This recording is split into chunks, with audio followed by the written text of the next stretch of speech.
সংগ্রামী সাথী ও জনতা,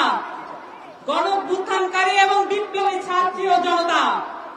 আপনাদের বুকে রক্তের উপর দিয়ে আজকে এই অন্তর্বর্তীকালীন সরকার আমাদের দেশকে শাসন করছে। এই অন্তর্বর্তীকালীন সরকারের কাছে আমরা দুটো জিনিস চেয়েছিলাম, বিচার এবং সংস্কার। এই দুটোর বিষয়ই তাদের গড়িমসি আমাদেরকে আহত করছে এবং আমাদের দেশে কি ধরনের সংস্কার দরকার সে বিষয়ে একমাত্র বলার অধিকার রাখে এই শহীদ এবং আহতদের পরিবার এবং তারা আহতরা। আমরা আজকে তাদেরকে সামনে নিয়ে বলতে চাই, আমরা এখানে বিচারের আগে, সংস্কারের আগে কোন নির্বাচন হতে দেব না। সংগ্রামী সাথী ও জনতা, আপনারা সকলে প্রত্যক্ষ করেছেন 2008 সালের পিলখানা হত্যাকাণ্ডের মধ্য দিয়ে,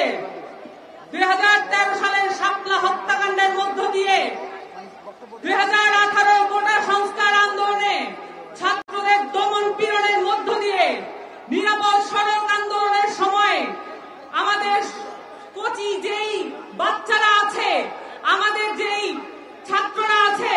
তাদেরকে নিপীড়নের মধ্য দিয়ে আমরা দেখেছি এখানে আওয়ামী লীগ সরকার তার স্বৈরাচারী দখল প্রতিষ্ঠিত করেছিল এবং এই প্রত্যেকটা বিষয়ের বিচার আমাদেরকে আদায় করতে হবে। আমাদের কাছে এই শহীদের মায়েরা আকুতি জানিয়েছেন,